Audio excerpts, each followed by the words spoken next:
Try करेंगे कि ये जो आई एम एलेक्सा का एक वीडियो कोर्स है उसके साथ देखते देखते ये लीचेस में थोड़ा ओपनिंग रिपोर्टर प्रिपेयर करेंगे, उसको सेव करेंगे, स्टडी करेंगे। तो आज मैंने एलेक्सा को राइट साइड पे लगा लिया है, लीचेस का बोर्ड लगा लिया, एनालिसिस बोर्ड, बेस्ट मूव का एरो ऑन कर लिया है। जो आपको एरोज दिख रहा है वो बेस्ट मूव्स एरो है।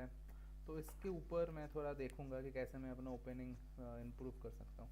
तो without any delay let's jump in and try to learn the openings. Okay, मैं वीडियो भी देखूंगा और आप लोग को परेशान भी करूंगा, तो उस हिसाब से just bear with me so that we can both learn together. Okay.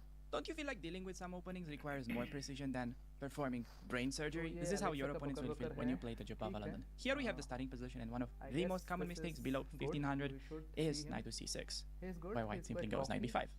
Hello, there is no way to defend the c7 pawn. I swear, this opening was genuinely invented to annihilate beginners before the game even starts. Stay tuned, because during the video, I'm gonna give away a list of rules specific for the Jobava London that will literally make this opening a walk in the park. Right, everybody, trying out Jobava London, just playing very aggressive, and let's see how opponent will react. We're gonna be starting with a knight because that's most precise, and then we're gonna be playing the move bishop to f4, already introducing ideas such as knight to b5, perhaps just going for a very deadly fork.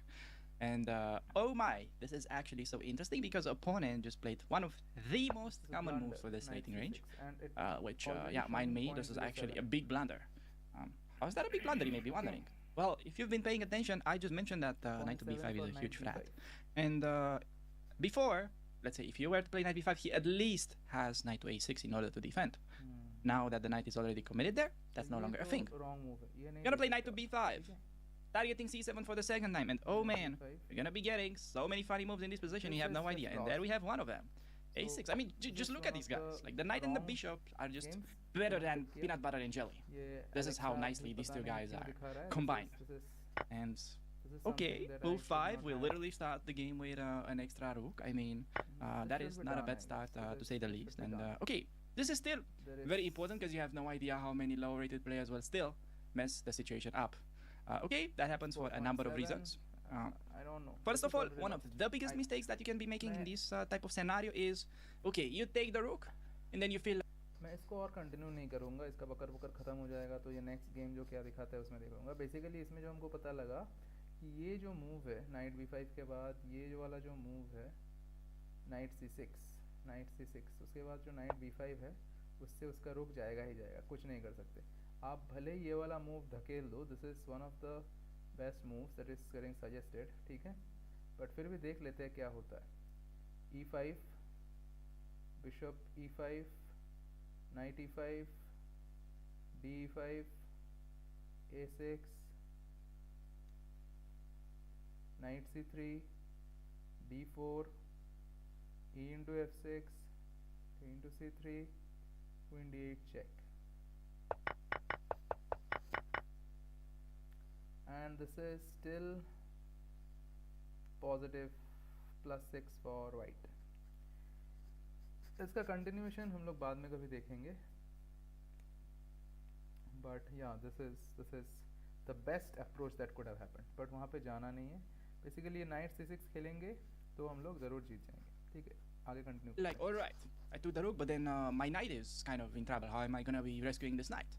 That is usually why most people lose games from being up a full rook. Okay, how is that even making any sense, you may be wondering? Well, you already won a full rook. Just completely give up on the knight, okay? You don't have to keep the knight on the board in order to win the game. What you need to do is you need to know what your goal is, okay? You're thinking, okay, I gotta rescue my knight. No, you should just think the following way, okay? I already have a lot of extra material. I just need to develop my pieces. I need to watch out for counterplay, and as long as I don't allow any weird nonsense, yeah, I'm just gonna be winning the game. I just need to have a safe king, because then I can exchange all the pieces, okay?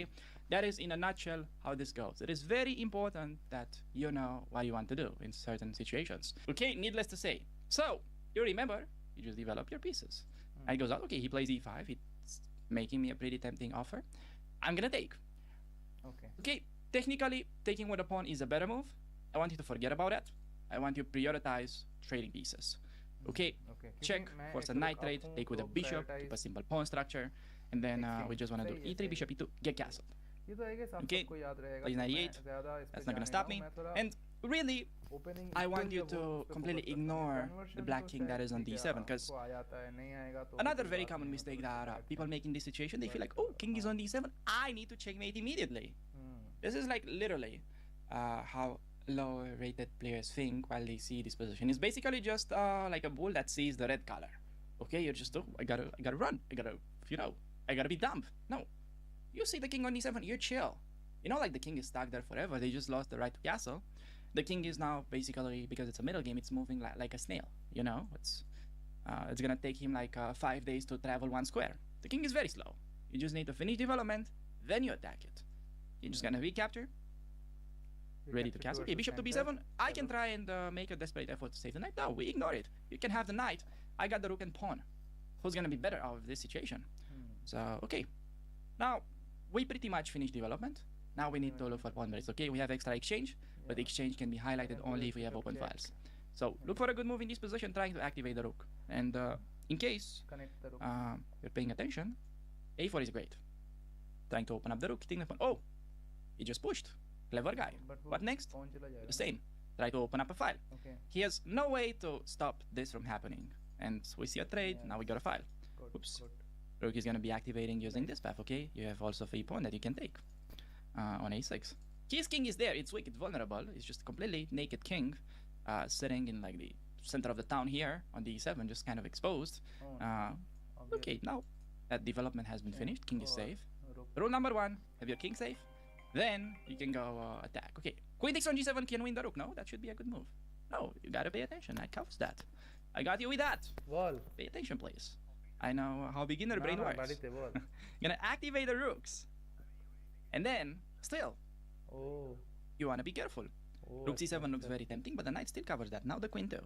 So I'm just gonna move the bishop because it was attacked. And this is a threat.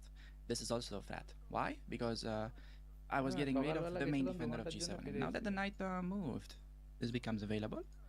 Pick up the rook and yeah, you see that opponent genuinely has no counterplay because we made sure our king is safe before we started doing any dumb things.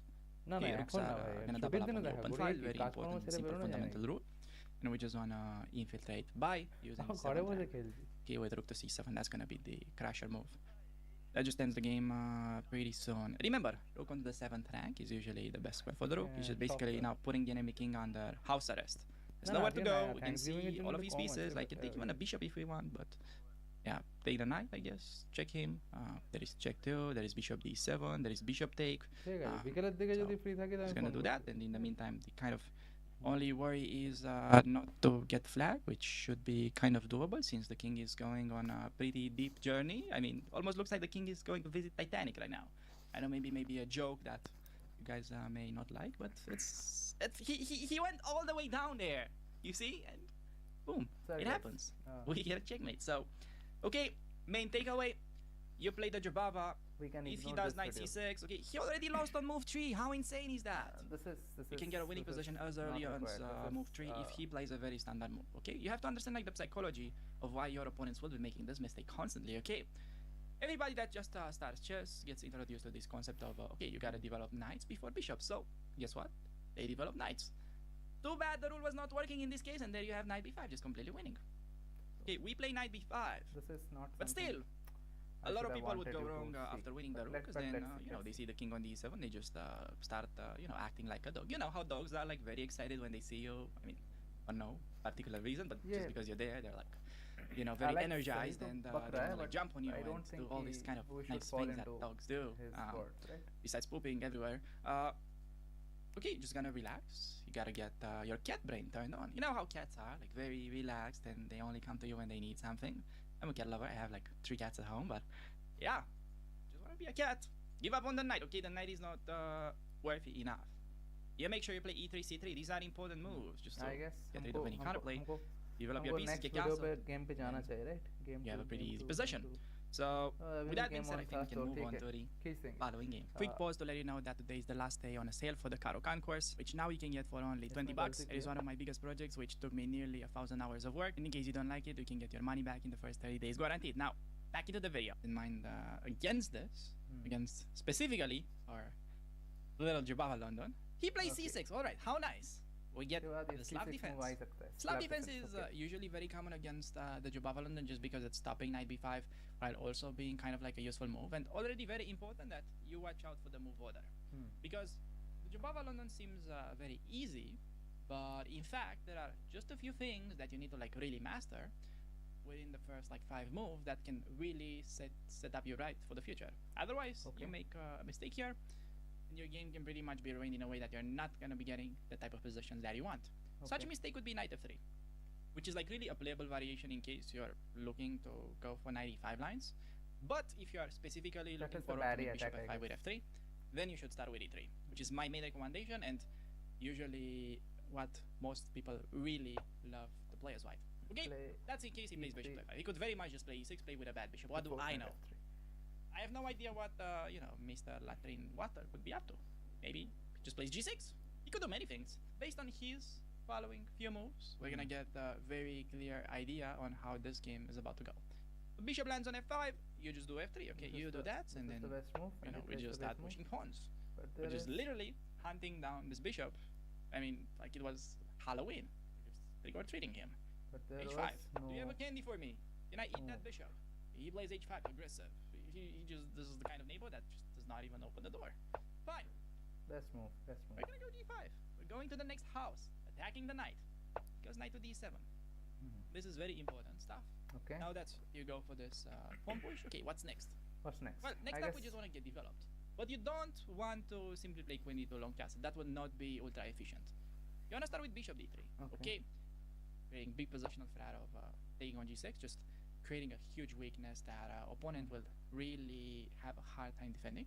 And when they take, I will recommend you to always take with the queen. I know in this structure specifically, always take with the queen according to Alex. To take with a pawn, but I bet there is no way you can like genuinely remember and understand when to like take with a pawn, how to balance these things. It's just not because I'm like trash talking you or anything.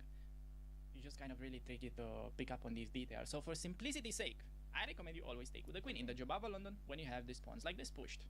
Queen to b6. Now, this is very important moment because this is just like a blind spot for beginners. Okay, they literally don't consider the next move. Okay, like if you find yourself in the group of people that would play rook to b1 defend, or maybe even worse b3, we really need to talk. Okay, we need to take care of that. All right, you already know that castling is one of our plans, but why can't you just see that the king is gonna be defending the pawn? You have to get into the habit of doing that. Okay, this is ultra common. All right, I saw like so many students miss this, you have no idea. White is a little plus. The opponent just throws a bishop into my face. All right, thank you, buddy. I'm gonna take your free bishop. Appreciate that. We get like rewarded instantly by our move. Okay, queen to a5, targeting this pawn. This is clearly now you lost. 3 piece, you gotta relax this a bit. Is around 3.3 maybe getting for white. a little bit overexcited. Just we will the see the continuation what happens later. Okay. All right, you gotta calm down first. This is fine. How do we defend the pawn? Do we need to defend it at all? I think bishop d6 is nice. Bishop move backwards too. And also pretty unfortunate for him, the king is kind of stuck. There's a lot of thumb on a play. So yeah, that's really. I don't want to see this. Bit of, but he plays. This is a pin. I'm gonna do bishop king to b1. Let's just take really what was going on. I don't know. For some reason he thought that we're getting pinned.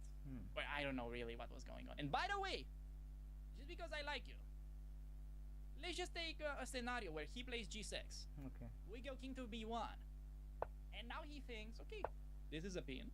I'm gonna do bishop to a3, being very clever. Okay. Now you see the eval bar going crazy. I wonder why is that. Okay. Feel free to pause the video and try to find the winning move for white. Because here, most of the people would like really feel uncomfortable because of the fact that, black is threatening checkmate in 1. There is only one good move. How about I told you this was a horrific blunder? Yes, horrific blunder. You have a move that is genuinely attacking his queen, defending the checkmate, opening up queen's path towards the bishop, and he has no way to deal that. He needs to move the queen somewhere, no matter where that happens. Yeah. You take free bishop, defend your own knight, and that is just winning you the game. That is remember these games, 3.6, 3.7 kind of. And with that being said, I think you can move on to the following game. Alright everybody, getting another white game. Gonna open up with d4. Simply going for our beloved Jobava London. And opponent plays knight f6. Very standard stuff so far. We get the starting setup. And let's see, is he gonna allow the win? No, a6. Okay, see, among this level, it's quite common that they get more familiar with the knight b5 kind of stuff. So a6, You remember what's the important move to play in this position? Well, I'm just gonna give you a hint. You want to be able to meet bishop f5 with f3. So for this reason, you're not rushing with knight f3. You play e3 first. Yeah, okay. Alright? If the bishop lands there, you play f3. Okay? Told you in advance. So you remember, whenever the bishop lands on f5, no, it's like he's going out on a sunny day. But all of a sudden, it starts raining with pawns. G4. Boom. Nice. H4. Threatening to win the bishop. Just look at this. Starts raining all of a sudden. Bishop does not have an umbrella to defend. He plays h6, trying to hide on h7. Well, here I don't really like to go h5. h5 is playable. This is a reasonable move that you could be playing. If so basically, अगर उसने h5 धकेल दिया हो, तभी I'm going to with the g5 push. Else, if he plays h6, I'm just holding. I'm not going g5 because that is not possible. Like immediately, there will be a capture and the rook falls, right? For example, if I go h5, then this will take h5. It's not possible. If I take this, the rook will finally come down. So this won't be possible. So the suggested move is h6, but that just blocks down. So let's see Alex क्या कहता है. If you want. But I'm a fan of bishop to d3, and I'll explain that a little bit later because it's gonna make more sense. Now we're creating huge frat, which a lot of beginners, by the way, just ignore. We want to take on g6, mess up the structure, then play queen d3, target that pawn, and this is gonna be a very painful position for black to defend. Now he takes. As a rule of thumb, whenever you get these pawns, you always take with a queen. Why? Well, pretty much just want a long castle. Hey, bishop to b4, I wouldn't be afraid of that. Generally, it's just nice if you can take back with the move, and white is important here, you get castle, okay? Our main idea is to push g5, but you don't want to play g5 here because you're going to be literally losing two rooks, okay? One rook and then the second, which may cause bad side effects. Don't allow that, get castled, and once the rook is defended, okay, very important, rook needs to be protected, then we're ready to advance with g5. This is like literally a machine of free wins, I'm telling you. Whenever I show this line to somebody, it's genuinely their favorite thing to play. Okay, we go to g5 next. It's pretty much gonna take, because you know how people play in this rating range. Whenever something is capturable, they go for it, you know. They think that, you know, everything that's flying can be eaten. You know, that's pretty much. Okay. I don't even need to explain this in greater depth. Now he's gonna take this, because it is how it goes. We're gonna take back, and he's gonna go knight to g8. Alright, which is the first instructive moment of the game. Because now, you get presented with a winning opportunity for white. Actually, two moves are just fine here. I think leading to a completely winning situation. So, please feel free to pause the video and try to come up with it yourself. I would say it is very important that you start with rook to h8. Okay? If you are thinking queen to h7, that is also very reasonable, double attack. Probably still much better. And when they long castle, thinking that they have just, you know, escaped the matrix or something, defending the knight and getting king to safety. Bad according to the engine. Here's the nasty surprise. Queen h7 anyways. Targeting this and targeting g7. And he no longer has king f8 move, defending move. It was so better. Pretty much I would expect he just runs away. Become g7 pawn. We have a free extra pawn and a much better position. I don't know why. And this is incredibly easy to reach. Let's see the continuation. Okay, castle. Castle. Queen into g7.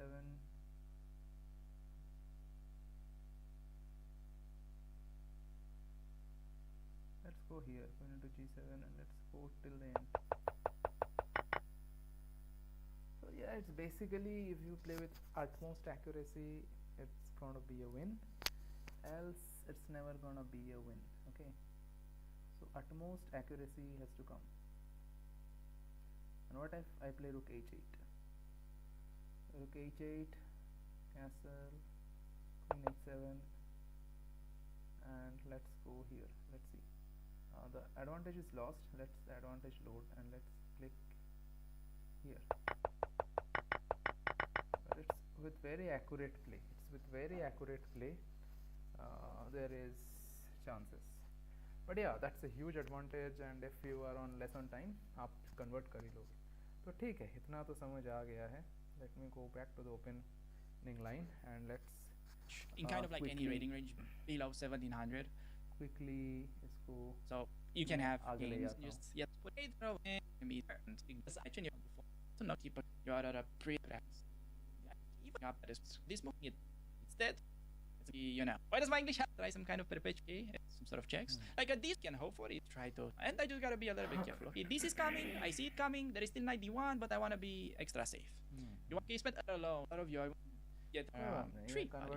I'm gonna show you like this is the end. So do you want to do 26 defense? If just try to get, and then you just want to just feel. Yeah, okay. I got 8 it. 5 like this. You play bishop d3. Main point being that you wanna be able to push g5. Chalo, yeah, this, I got like it. ready. Do not rush with the pawn. With d4 and. ये क्या है थोड़ा देख लो. Alright, everybody get. थोड़ा pause कर लो इसमें. Alright, everybody getting another white game. You know, open up with another white game, d4 and pretty much ready to play knight to c3 on the very next move. Kinda no matter what he does, of course. If he plays England, we take. In case of c5, we just advance. We have one of the most common moves on the board. I would expect you to face d5 and knight f6. So what he was trying to say is, if he plays e5, we simply go for these variations: d5, nc6, nf3. We simply go for these variations, you see, and we are clearly +1, so the advantage will stay. Okay, advantage will stay.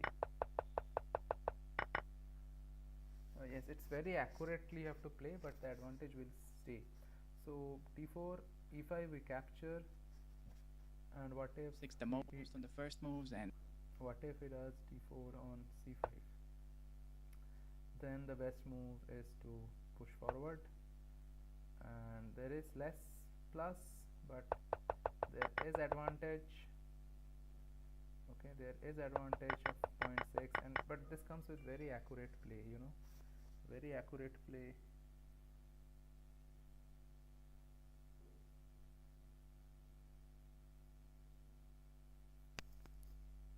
We can do this.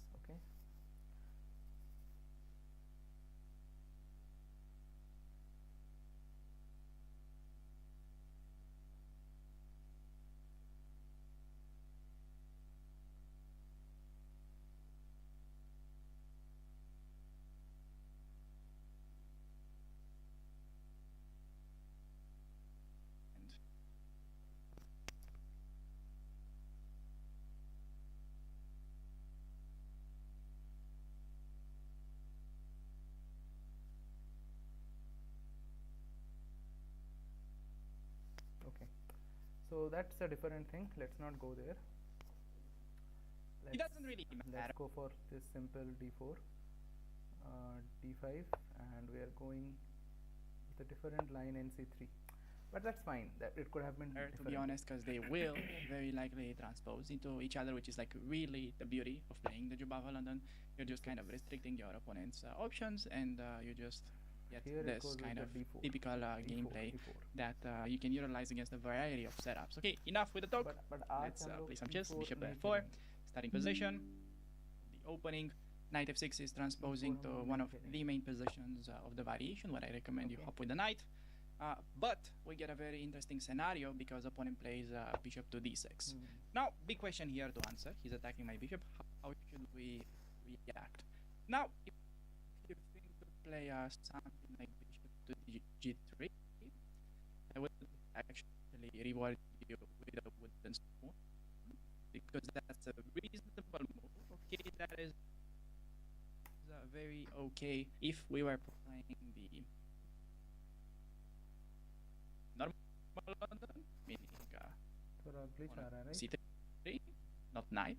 But something very important that you want to remember when playing the Jobava London and you get this sort of pressure, you never retreat on g3. You either play knight e5 if the knight was developed, or you just play e3, making bishop defended, and you just. Okay, so let's end this. We will connect again later, but this was good, right? Bye bye.